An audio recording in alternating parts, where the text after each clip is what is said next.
looked at my cell phone and it said, "You're in extreme danger." It felt like an eternity, and yet it was over within just minutes. We just survived a tornado. That would go down, the next one would come in. It was a lot of chaos.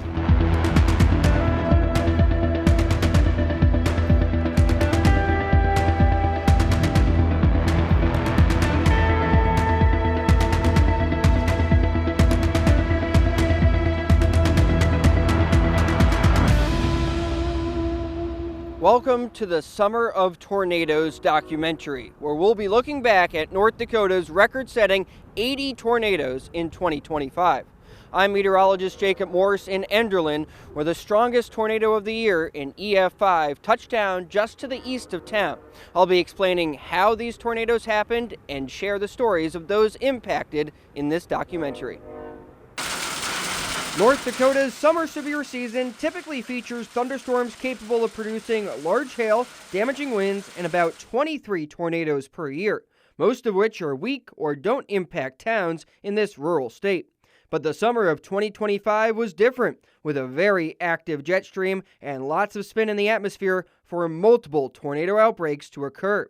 The previous record for most tornadoes in a year in North Dakota was 61 in 1999, with 2025's total surpassing that by a whopping 21 twisters, more than triple what's normal. This map shows how all 82 tornadoes occurred throughout the year, with the majority in the southern, central, and eastern parts of the state. The first two tornadoes of the year were very weak and observed on May 15th in Pembina and Cass counties as part of a severe weather outbreak to the east across the Great Lakes region. Otherwise, it was a rainy May in the northern plains with a lack of severe thunderstorms. Started out very slow in May, nothing out there, just made one chase here and there. All of a sudden, I think after June 15th, it just started just like every weekend. It was just a constant event or system that came through, and it was a lot of driving, a lot of keeping an eye on what's the next forecast, trying to be in the position. The early morning of June 16th saw damaging straight-line winds in southwest North Dakota, including a 94-mile-per-hour gust near Hettinger. The next day, this same spot saw the third weak, brief tornado of the year. Much stronger storms were in the forecast in the coming days, with June 20th circled on many storm chasers' radars for tornadic activity. Everybody was looking ahead the next day. They were looking at June 20th as being the big day. I mean, everything on social media, all the storm chasers were traveling up north. Okay, so I've known that you cannot overlook the day before and the day after the main day. After looking at the 11 o'clock update, I kind of knew I needed to leave work and get to the North Dakota-Montana border. I called a chaser out of Fargo and I told him, I was like, we can't sleep on today. I think we need to get out there. There's gonna be storms. Did I know what was gonna happen No. You never go into it thinking that you're gonna get that. But we knew there were storms, and you love to chase weather, and the possibility was there. And Shane and I were kind of talking more and more like the days previous, and I was like, I might as well. I mean, it looks okay. And then the day of, as I was driving out there, I was like, honestly, I was a little surprised. A supercell thunderstorm in Stark County on June 19th produced an EF1 tornado with 97-mile-per-hour winds that damaged a few properties near South Hart and south of Dickinson.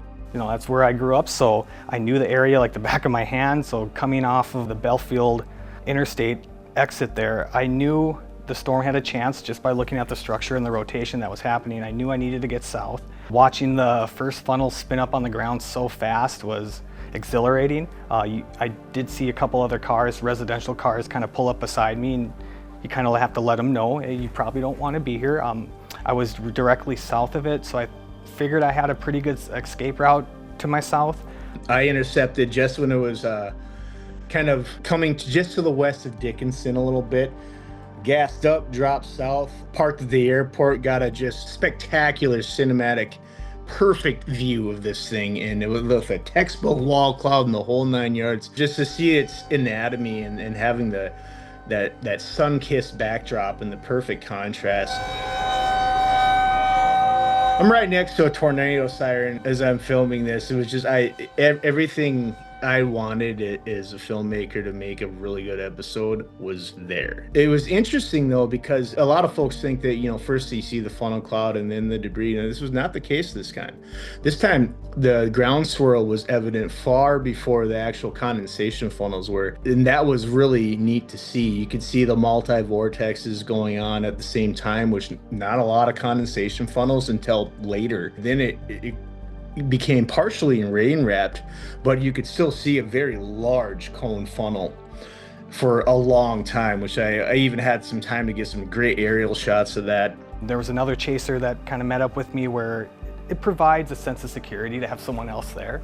It's not just you. So there was another chaser there, so I kind of knew, like, okay, we're gonna kind of play off of each other and try to keep each other safe. But watching it go from a dusty little vortex on the ground underneath a wall cloud to a dusty, almost wedge form, cone form tornado within 5 minutes, that was really exciting. The structure that followed that was just as good. I mean, if that tornado would have never happened, the structure that followed, the LP nature and seeing the clouds explode in the air, that was worth it.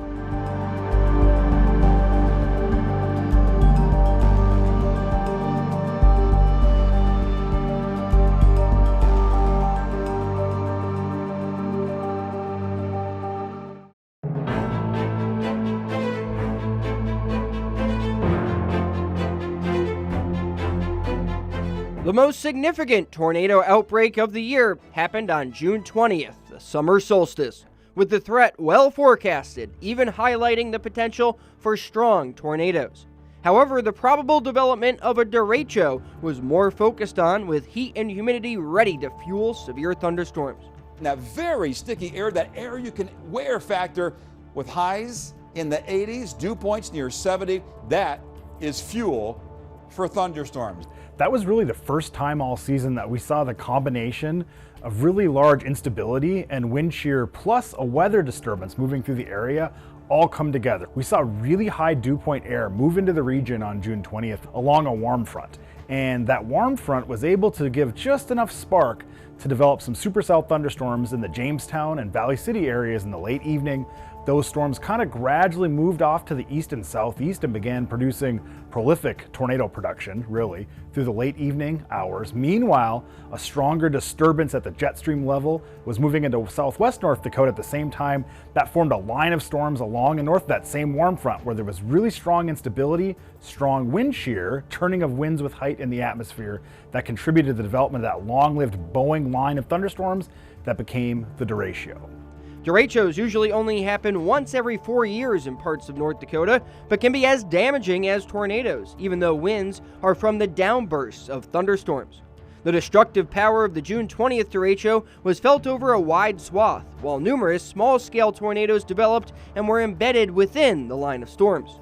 Many of these tornadoes received an EF unknown rating since they didn't hit anything, but some did do damage, including a few EF1 and EF2.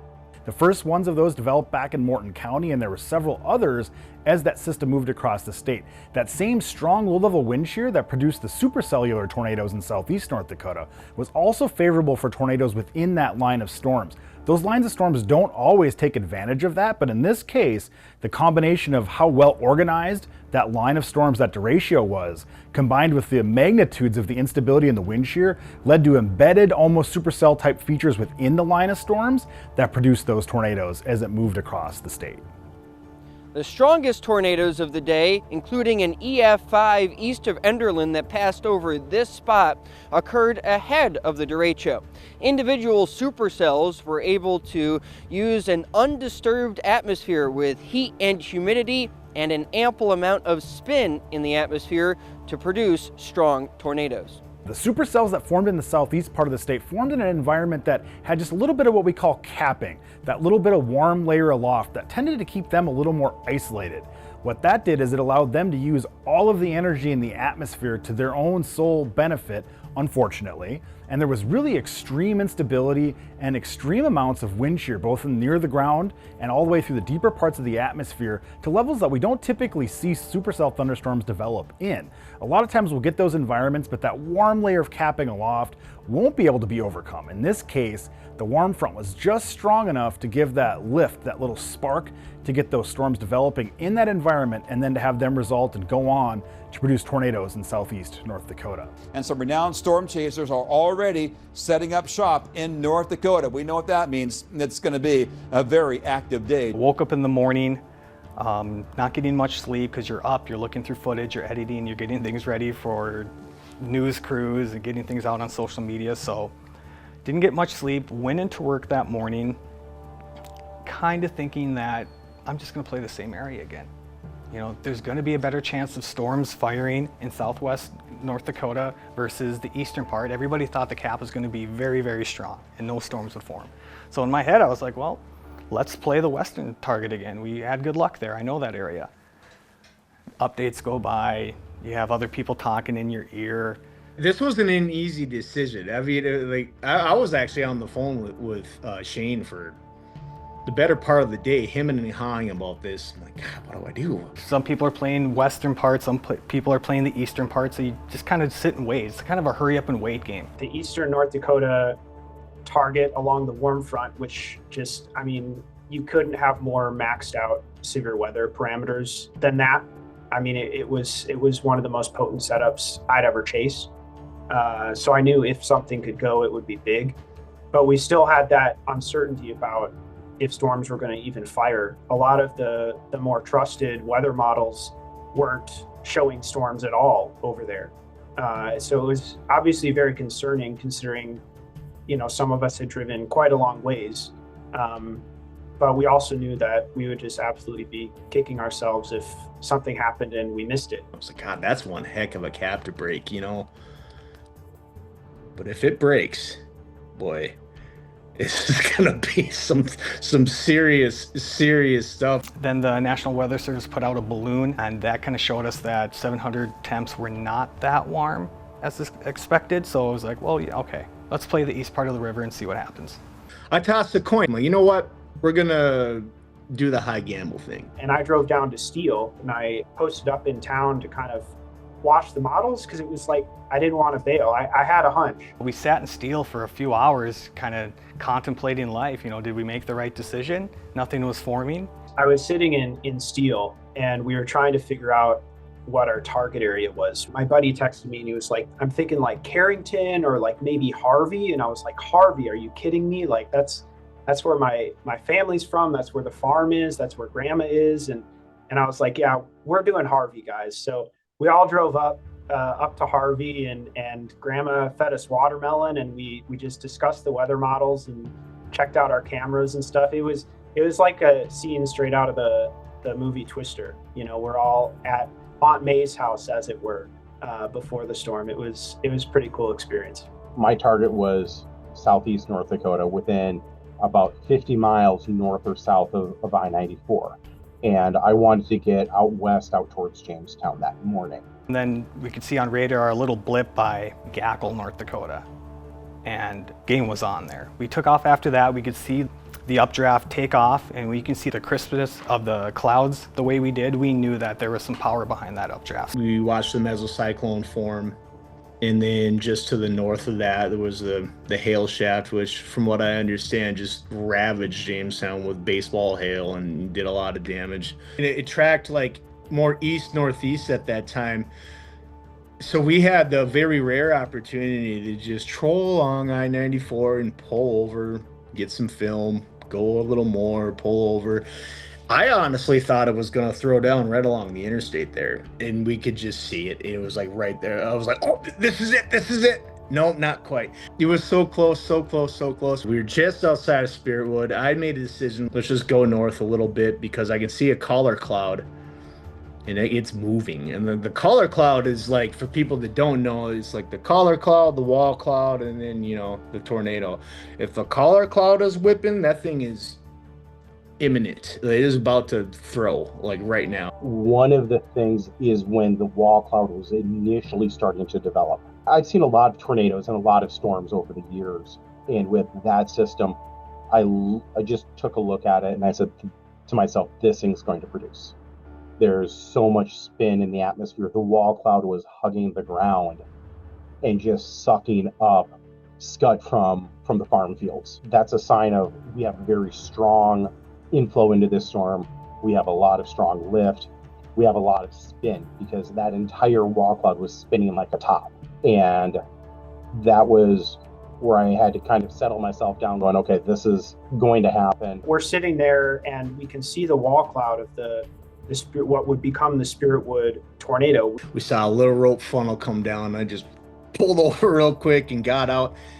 It ascended, but then it started to really like take that cone form, and yeah, I got to just park my camera right out there and get the first genesis of what came out to be a large wedge tornado. Sometimes chasing really comes down to like making the right move or the wrong move at the right time. You know, you got to really scan your roads, okay? Because number one, escape route. Absolutely have to have that. You know, you got to be able to duck out of a bad situation if needed. One of the things I was cognizant about is I did not want to get into hail. Because if you get into the heavy rain, into the hail, you're not going to see the tornado and you're not going to see if there's something else ongoing. Storms are always a process. And I think as chasers, we sometimes forget that. We kind of get caught up in that moment. I've always tried to tell myself storms are a process. They're always evolving. They're always changing. And I need to make sure that I respect that, especially on a day with the parameters that we had that were conducive to producing the potential for some stronger, higher end tornadoes. Shane was south of us, and he got a little more high contrast view for a little bit longer. It went from a cone right away. It was a beautiful cone, illuminated by the sunlight, and it formed into a massive cone, almost wedge tornado. It was the biggest tornado I've seen in North Dakota. The most well-defined big tornado. It's just this, what we call a stovepipe, this cylinder coming down, and just, it looks so strong. And I can't help thinking of, you know, this is the 68 years to the day of the Fargo F5 tornado, which is one of the most famous tornadoes in history, and Spiritwood looks just like it. And I was just like, are you kidding me? That speaks to us about the peak in our severe weather season and the peak of the time of the year when we can get strong and violent tornadoes, that mid-June to mid-July timeframe. That's not to say that we're out of the woods other times of the year, but that June 20th date is not by coincidence, in a sense that is right during the peak of all these ingredients coming together in North Dakota to be able to produce these kind of tornadoes. The Spiritwood EF3 tornado arced around the area for 8.6 miles with peak winds of 155 miles per hour and a max width of more than a half mile, impacting farmsteads like Carla's. I'm originally from the Spiritwood area, and my mom still lives on a family farm, and I usually try to make it back at least a couple times a month. It just so happened that this particular Friday, I was headed back to the farm because Mom and I were headed to a wedding in Minnesota. Leading up to that particular day, you had watched the news and stuff, and you had seen all of your warnings that you all had put out. So we knew there was a potential of bad weather, but that day I left Bismarck and it didn't look bad. You know, it looked like a normal day. I'm a faithful news watcher, and so we were watching all the alerts. You know, we saw things on social media, so we were being weather aware, I guess. We had run into Jamestown and had some dinner, and then decided we better get home because the clouds were moving in pretty quickly, and they were getting dark. And so we got home, we got in the garage, and then stood outside like all people do and watched the clouds just start to roll, and it got scary real quick. So Mom and I went down to the basement, and we were watching TV, trying to watch warnings and such, because we didn't know how close. You know, when the clouds are moving in, you know exactly how close are they, and you just don't know. And the electricity went out, and then you could hear the wind picking up. And so we hit the hallway, and after things started moving around outside, you could hear things hitting the house. And so I'm like, maybe we should get in the shower. And so we got into the bathroom and into the shower, which is all cinder block shower.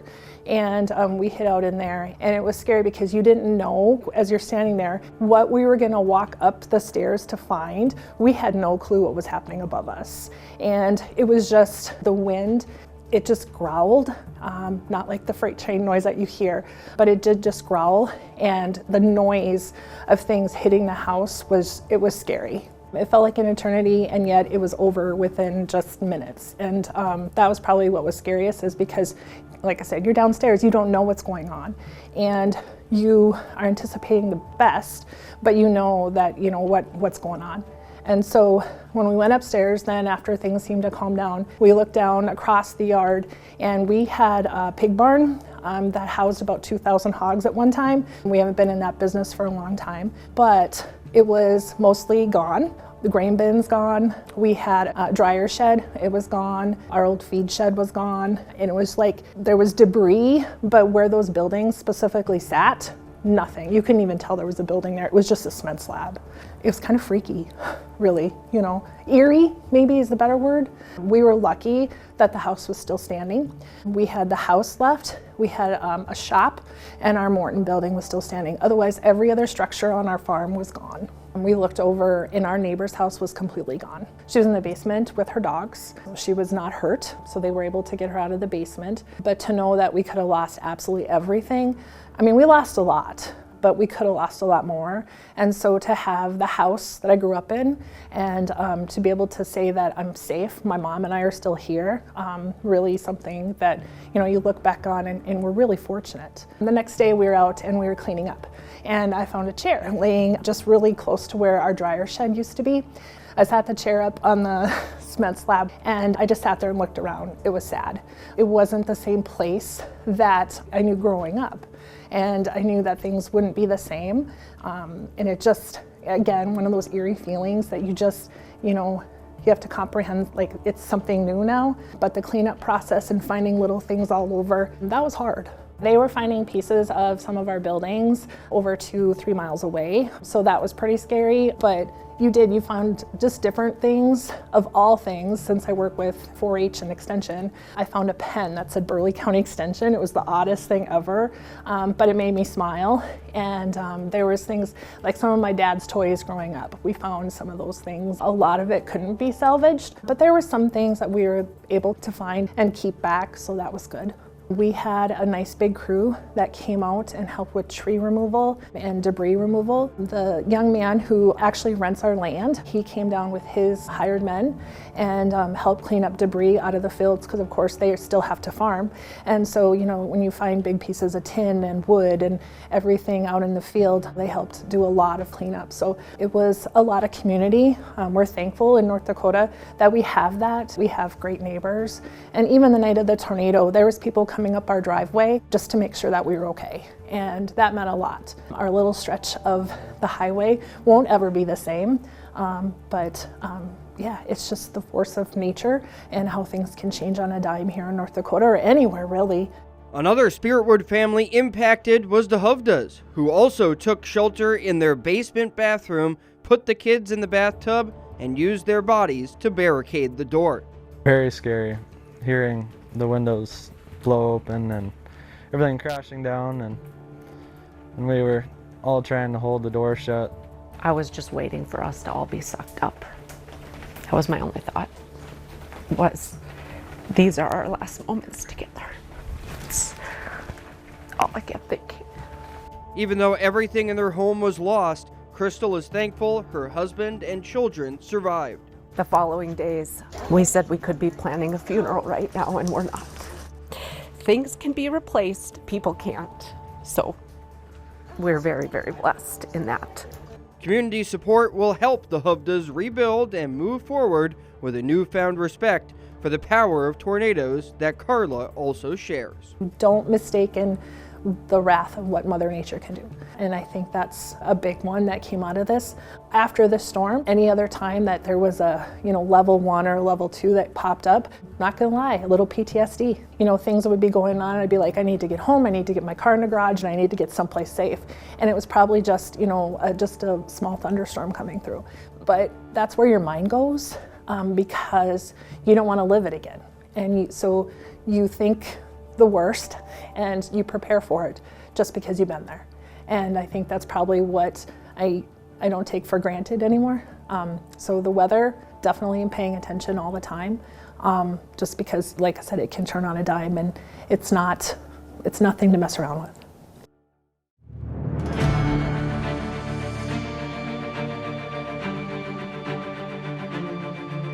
We finally did manage to catch back up, and that was right when Spiritwood was roping out, as we call it, where it's getting really thin and kind of rope-like and wispy. And usually that phase only lasts for a minute or two, and then the tornadoes will dissipate, or they'll lift, they'll vanish. But this one hung around for like 8 to 10 minutes. It was pretty wild.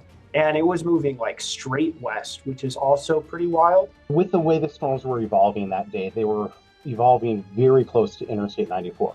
So I would be able to see the storm, watch it for 5 or so minutes, get on I-94, go a couple miles east, and then get off the interstate, go a mile or two north or south, depending upon where the storm was at that time, and watch the next tornado start to form. That's where we saw the Valley City tornado start to form, and the Sanborn tornado as well. We got back on interstate to try to get ahead of the storm and get in front of the updraft again, and an anticyclonic tornado formed right to the south of I-94. So that caught my attention. And honestly, I didn't even notice it. Shane's like, is that a funnel forming right there? I'm like, God, no.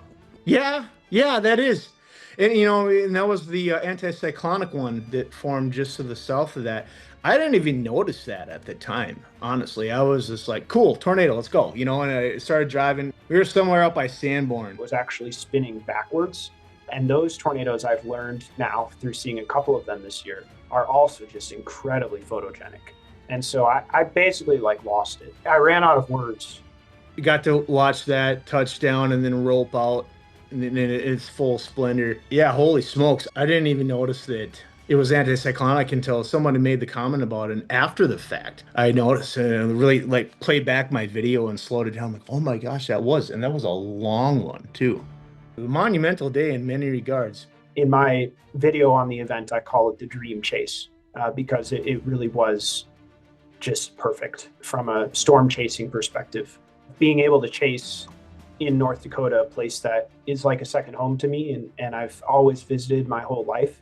And I've always, since I've been storm chasing, kind of dreamed of what it would be like to watch a tornado from 10 miles away that looks like it's right next door, because it's just the fully open sky. These aren't things that happen every day for a chaser.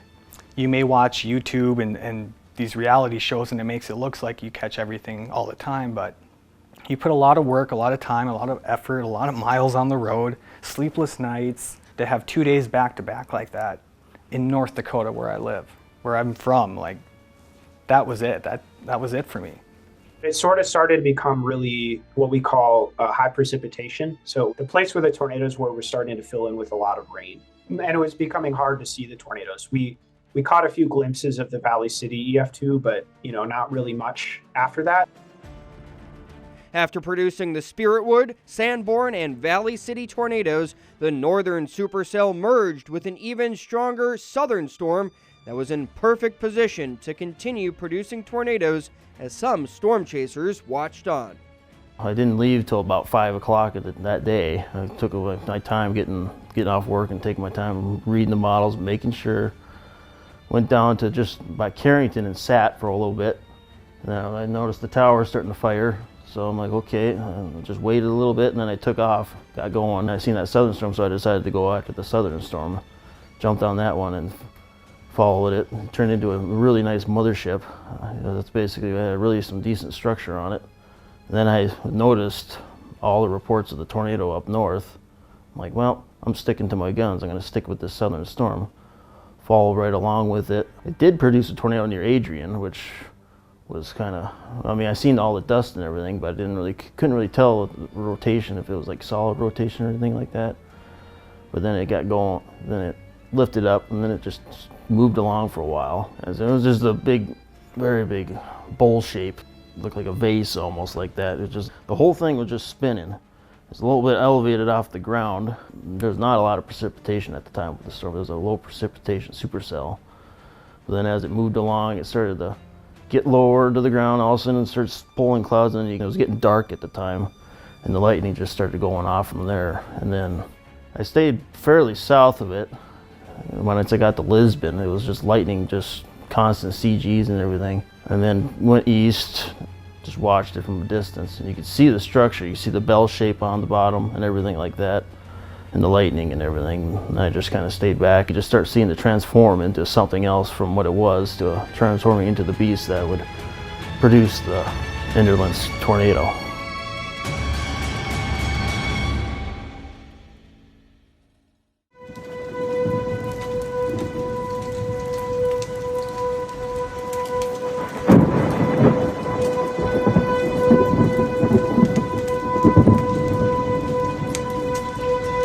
Ominously illuminated by lightning, the storm's mesocyclone can be seen from Enderlin.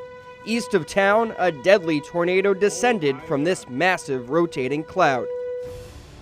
It was the first EF5 tornado anywhere in the United States in more than 12 years, and the first to be rated at the top of the scale in North Dakota since the 1957 Fargo tornado, which also occurred on June 20th. The Enderlin tornado touched down around 11 p.m. and for about 12 miles carved a path of destruction in 20 minutes, arcing from south to north with a max width of more than a mile. The EF5 rating would come a few months later as a train derailment was analyzed. Homes were also destroyed along Highway 46, including Tyler Pfaff's residence, where he and his wife were. We watched the thunderstorm up there, and then at like 9 o'clock, and you could see like the wall cloud over there with just little lightning in the cloud, and my wife's like, I don't think that's good. And I'm like, well, I flunked that part of science, you know, not a meteorologist. Then we started hearing tornado warnings over by Fort Ransom and Lisbon, and we started taking things serious and came inside. She got all her animals inside the house, and we turned on KBLY. This is a separate one from the one that's along the I-94 corridor. This one's just a little bit further to the south. We kind of walked out, looked at stuff, you know, it seemed nothing stormish or anything like that, and kept on watching the news, and then the power would go out, and then get that all ran back up, and pretty soon I looked at my cell phone and it said, "You're in extreme danger." And I was like, hit okay, and I looked to the south because that was the only direction we can actually see. Turned around and went to listen to the news again, and I was like, you know, I didn't see that cell phone tower over there. And I turned around and I looked at my phone again. It said, "You're in extreme danger," and I was like, okay. All I could see was that it was all black over there with the lightning, and I didn't have cell phone service, so I knew must have got hit. And then I felt a little pressure on my ear, and I'm like, we need to get in the bathroom because something's off, you know. So we ran into the bathroom. I was like, never had that happen.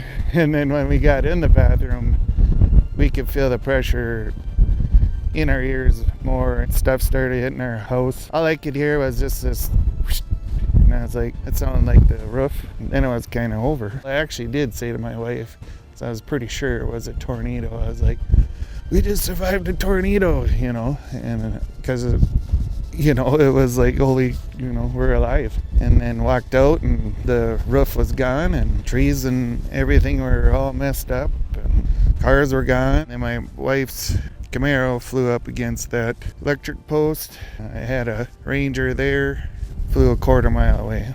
It was frantic. Us responding down to the Enderlin area, where it was reported that a house was experiencing a gas leak and that the roof had come off of the residence. So that's what we were initially responding to. We went to the first house, and the individual's roof was completely gone. They were both outside, they were okay. And at that point we realized that their neighbor, just to the east, their house was gone. Those neighbors were Tyler Pfaff's aunt and uncle. Standing down there, I could see their vehicles. So I didn't think really anything happened over there because the vehicles were still parked where they were. And then we drove over there. They're like, "Where's the house? Where's the house?" And I was like, "Well, it's up here. It's up here." And then we got up there and it was gone, you know, to the foundation. So then I got out of the car and yelled down into the basement. Well, there was no reply. So I don't know. It was just one of those things where it was like, obviously they're gone, you know. In my mind, that was the first thing in my mind, because they didn't answer. It's gonna be tough, but I have such good memories of my aunt and uncle, and I always smile because they still mow the lawn here. And they used to watch me do stuff like, oh, he's mowing the lawn, or, oh, we saw you blowing the snow out, you look like an idiot. You know, and then go over there, have a few beers or with them. And if I had a problem here, I had a lot of old stuff, so my uncle was really good at fixing stuff, so he would come over and fix stuff. So it's just the memories of them. And then, you know, it's gonna be tough, but I don't know. I don't know how to say it, like, just put a smile on my face knowing that they helped out. The tornado claimed 3 lives in total, the deadliest twister in the state in almost 50 years.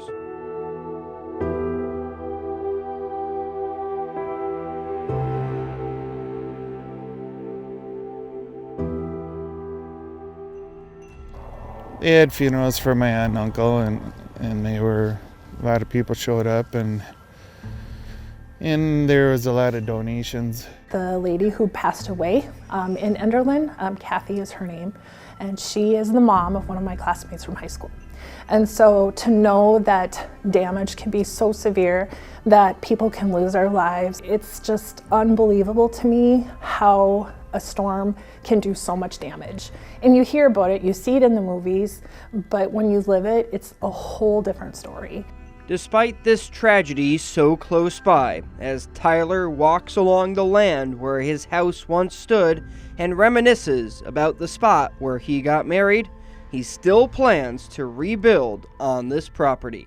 Those first 3 days were pretty busy, and it was 90 degrees out and lots of people, and it was just like I was in a daze trying to help, but really didn't do anything. But everybody else, my brother and family, friends, kind of directed us, and, you know, because we were just stunned as we could be. Getting on scene and just seeing the level of destruction from an event like this, and understanding how quick things can change for people, and you can find yourself in bad situations. And then understanding from my perspective as a leader of an agency on what type of resources and response that we need, and if we ever experience something like this again. Because when you have people that experience a situation like this, I mean, they're looking for first responders to law enforcement for assistance. And certainly we're very fortunate in this area to have the first responders that we do. Of course, they're all volunteers. So that evening when we got down there, we didn't know, number one, the extent of the damage, but then also if there were going to be more storms that were going to come through the area. So we had a number of people in that first responder capacity that were responding down to that area, putting their lives in danger to make sure that we could assist people however we could. That's what you do in a small community. You help everybody out, whether you're neighbor, friend, know them or not, you help your neighbor out. Given the fact I live 1.5 miles away and it missed my home by less than a half a mile, you know that they would have done that for you. The outpour of support and people willing to lend a hand in this community is amazing. We have almost the worst of Mother Nature, and then we have the best that we have as North Dakotans. We band together, we help each other out, and that makes me proud to live in this community. As the cleanup continued, scientists analyzed the damage and upgraded the tornado's initial rating of EF3. The western house along Highway 46 there, we looked at it a couple times and determined that with most of the debris kind of being swept clean and kind of scattered rather than deposited in pieces, like it was mostly that, it was kind of a higher end than what we originally decided with that EF3, so that moved that to that EF4 range. And then the tree damage, looking at the debarking and the kind of the sandpapering, and also root ball displacement where trees are broken and then kind of pulled up out of the ground away from their root ball and displaced away from the spot they were growing, that was also our EF4 indicator. The tornado was at its peak intensity southeast of Enderlin along these train tracks, where 33 train cars were derailed, some of which were hurled into this field. In fact, one in particular came uncoupled and was several hundred yards away. That was very impressive to me. I mean, it's one thing for a train to be knocked over. That doesn't take too much wind to do. But to uncouple it like that and to actually have it tumble hundreds of yards away, that was certainly very impressive. The use of unique damage indicators, like the train cars that were once here, helped meteorologists apply new research in order to determine the wind speeds that were within that tornado. We're dealing with something unusual when we have a train that's hit by a tornado. And that's not on our damage indicator catalog that we use to try to write and define a rating for the wind speed that does damage. And so we knew we kind of had this special case, and we knew it was going to take longer than normal for a rating to try to really give it the attention and, quite frankly, the amount of work that it deserves. If Mother Nature creates an event where you kind of break the scale or it shows you something it hasn't shown before, you shouldn't not acknowledge that, right? And so going through the process of talking to the wind engineers, talking to people that are working on an update to our damage catalog. What I do is I go out and I look at damage and destruction after tornadoes and hurricanes. And to me, that's evidence. And we can tell a lot of information from the evidence left behind by Mother Nature. Tim Marshall was in North Dakota on June 20th to study hail, but later got a call from the National Weather Service. They provided me with the weights of the tanker cars and the box cars, and the box cars were full of grain, and the tanker cars were empty. But they provided me some information, asked me if I were able to calculate what winds it would take to do that kind of damage to a train. And so I did that, and I came up with the conclusion that it took more than a 200-mile-an-hour wind to do that kind of damage, which would place it, of course, on the EF5 rating. But trains are not part of the damage indicators in the EF scale, so that created a kind of a dilemma. It came down to asking another panel of engineers from Canada, and they did some numerical analysis, and they also got more than 200-mile-an-hour winds. So the fact that we had multiple engineers coming up with the same opinion was sufficient evidence, I think, to put forth the idea that, hey, we could have an EF5 here in North Dakota. Now you want to just make sure everybody is aware that this is what you're thinking. It's going to get media attention. We're going to make sure, oh, we got this lined up. Yep, that makes sense. Okay, my boss's approval, their boss's approval. We talked all the way up to the director of the Weather Service for this. Things like this example here add to the science. And so we're always looking for adding more information. And so I like to see damage surveys continue, and pushing for more evidence out there is the key. In fact, this has started a whole nother chain of events. People have come up with the idea on this EF scale team that I'm on, well, maybe we better include trains. And so there is now a research effort going on to gather enough information so that we could add another damage indicator to the EF scale based on the Enderlin tornado. All comes full circle, I think. Eventually, a tornado that's very intense is going to hit something that we can rate, and that happened to be this case. Otherwise, if the train wasn't there, it's very likelihood this tornado would have just been rated EF3. Tornadoes need to hit something in order for them to be rated. If they're out there in the open country and they don't hit anything, then we can't really rate them. And it's important to do that because of many, many factors. Part of it is that there are insurance companies and actuarials and statisticians that deal with the footprint of the tornado and your risk. When you pay your insurance, it's based off risk. And they model that. And so tornadoes in North Dakota are modeled for your insurance rates. So this will add some more detail to a process that really is largely unknown when tornadoes are out in the open country. We don't know if they're EF0 or EF5. So what are we going to do to assign a number to them? Well, by having trains now involved in the process, this helps identify it better. In total, 24 tornadoes occurred on June 20th, tying a record previously set on June 11, 1976, for the most tornadoes in a calendar day ever recorded in North Dakota. Their ratings span the scale from the devastating EF5 Enderlin and EF3 Spiritwood tornadoes to a handful of weaker ones. This was certainly a summer solstice to remember, but the summer of tornadoes was just getting started.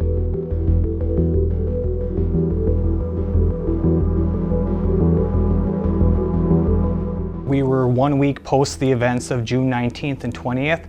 So for the chasers who were able to document those days, we were still running on a pretty big wave of emotion.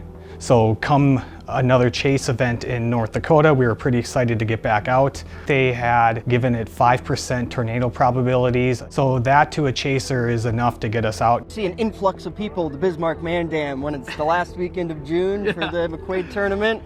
There's a lot of excitement in the air, but also a lot of humidity too, and that could fuel some thunderstorms later on this evening. We knew there was a broad area of mid to upper 60 dew points around central and western North Dakota, and there was also good wind profiles in each area, so it was a hard decision to make. Do we want to play west of the river, or do we want to play the northern target? The decision was made to go up to Washburn. It was kind of waiting there for 3 hours for something to happen, watching satellite. Was on a country road watching this nice supercell come in. It had a rotating updraft, it wasn't full of rain, and I see a car coming down the country road, and who is it? It's Josh Fry. They kind of struggled for a while, and then we sat a little bit, and then another wave formed just north of the lake.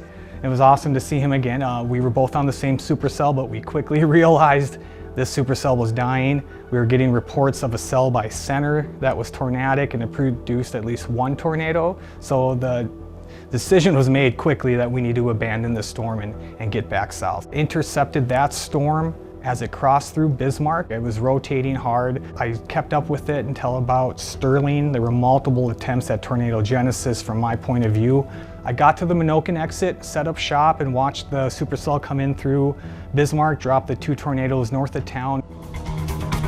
All right, everybody, greetings once again with you, with meteorologist Jacob Morris. I'm meteorologist Kevin Lawrence, tracking tornadoes. They are confirmed. These back-to-back tornadoes touched down about 7 miles north of downtown Bismarck near 110th Avenue, with one of them doing damage to a property.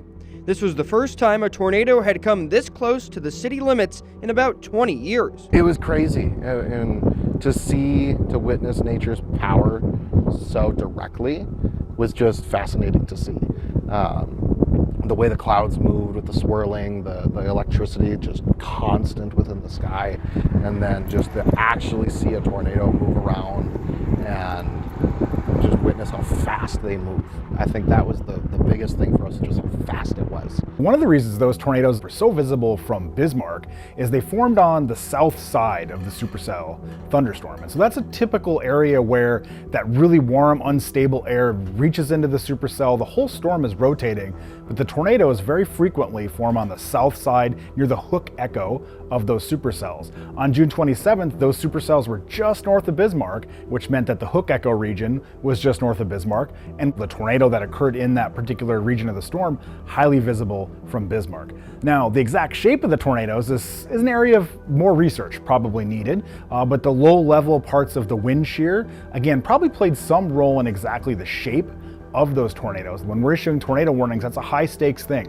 We want folks to get the best message as early as they possibly can so that they can take shelter. On June 27th, we had a number of people working in the office that particular evening, helping make decisions, and we were issuing tornado warnings as we saw features show up on radar, and as we were really using our expert analysis of the atmosphere in combination with that radar data to make those decisions. I can tell you it's very controlled chaos when those are going on. And everyone's got a task at hand. We try to have folks that are, so to speak, in chairs where they are the experts at doing those things to provide the best level of service that we can do. So we're issuing tornado warnings. We're coordinating with dispatch centers, emergency managers to also talk to them one-on-one, answer questions as they're making decisions to also help protect the population. And we're doing that no matter if it's a rural area where there's tornadoes or if it's somewhere in a metro area like the Bismarck-Mandan area like we saw on June 27th, when certainly there was an amplified concern as the tornadoes approached the city area.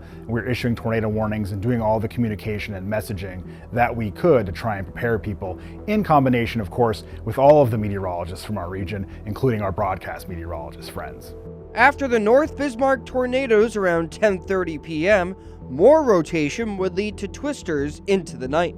Drove to Minokan, cut south, and then as I cut south, got to the Moffett Road.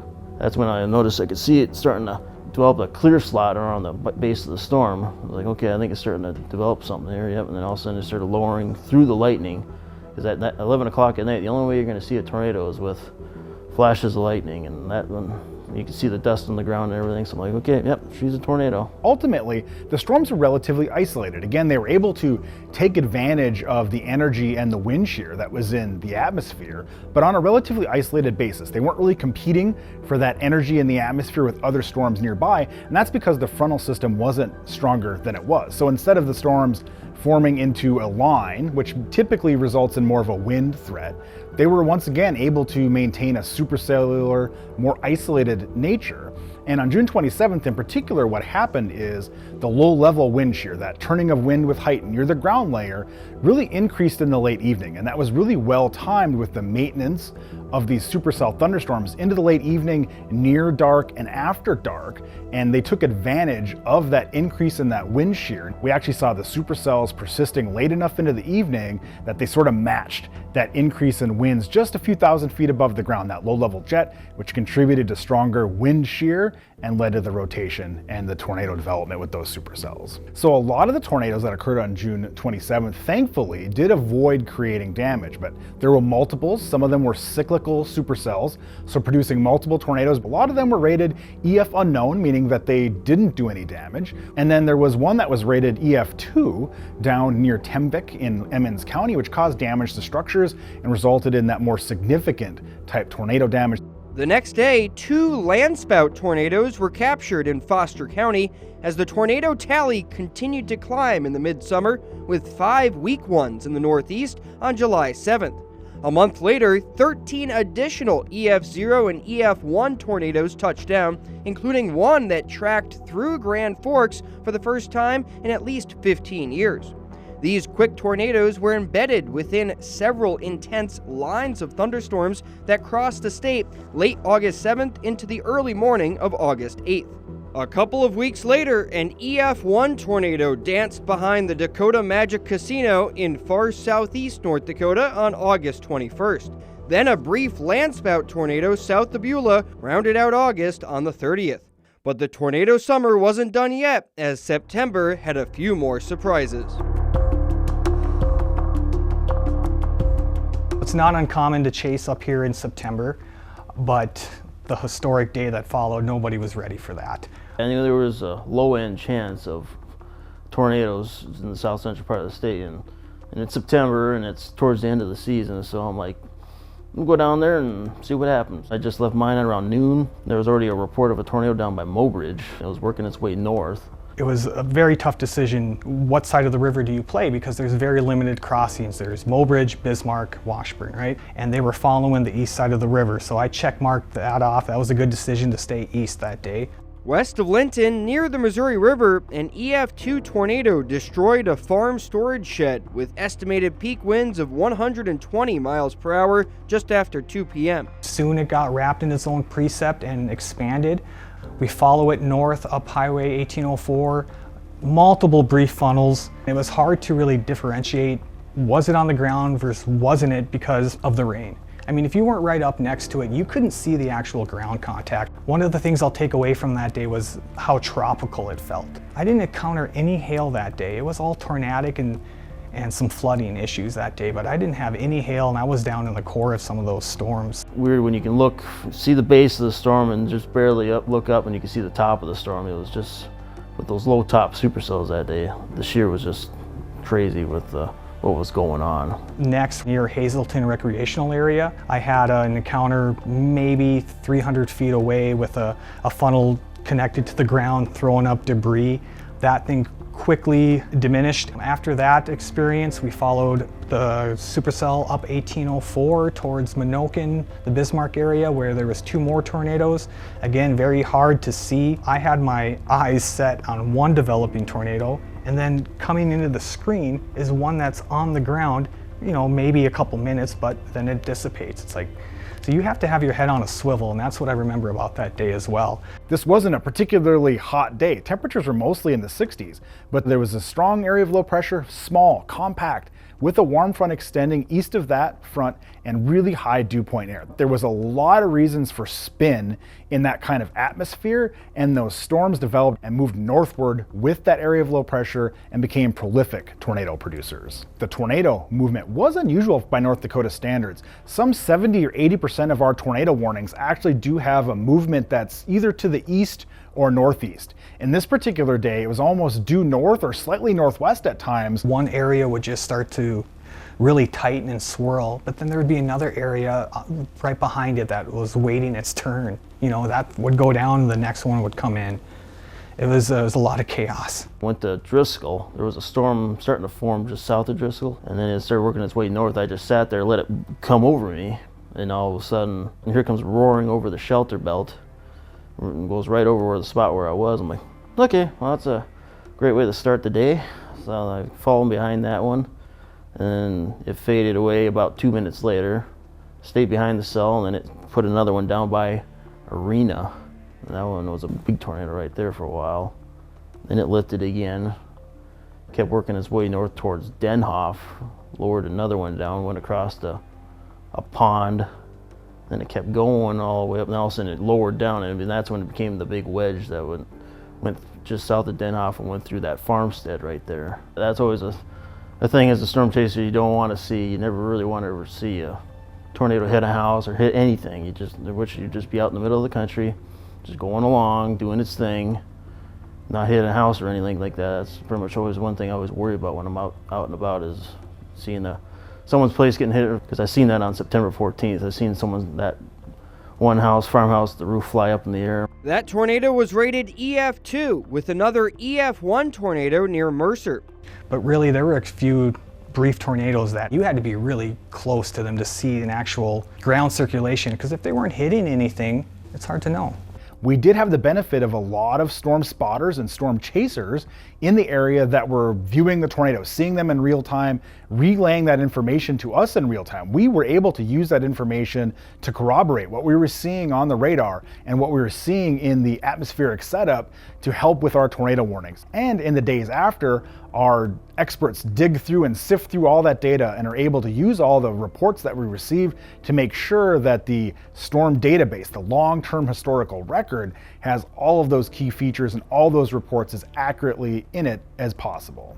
Technology has played a role in us getting more reports in real time, and a lot of times some tornadoes that maybe we wouldn't have heard of 10, 20, 30 years ago, we are hearing about now. So that certainly contributes to the record in a positive way, in the sense that we have a better, clean record of what's actually occurring in North Dakota. That doesn't take away from the fact that this was a high-end, busy tornado year, but technology, cell phones, storm chasers that are streaming live events, minute by minute, play by play of storms visually on the ground that we can, again, corroborate with radar data, certainly makes for a more accurate record. But we do need to consider the fact that we're looking at all those things, plus post-event high-resolution satellite data to be able to find certain damaged tracks that occurred on the ground from events. Certainly plays a role in making sure that we know that, yes, we are hearing more about the tornadoes that are occurring in today's world than we did historically. Just before the summer came to a close, weak tornadoes were spotted near Arnegard and Windmere on September 17th and 18th, putting the month's total at 23. Just 2% of all tornadoes on record in North Dakota have occurred in September, with a combined 31 tornado warnings. 25 tornado warnings were issued in September 2025 alone. The final historic tally for tornadoes in North Dakota in 2025 was 82, by far the most on record. About 60% were rated EF0 or EF unknown. However, the handful of stronger tornadoes throughout the summer definitely left their mark. Certainly an abnormal year. We've had other years where we had a tremendous amount of severe weather, but it's been a while. So this was a stark reminder that yes, in the northern plains, in North Dakota and the surrounding regions during the summertime, we are certainly at risk of severe thunderstorms. Always important to stay vigilant to the weather, to have multiple sources of weather information that you trust, and to be able to have those plans in place to take action if watches or warnings are issued for your area.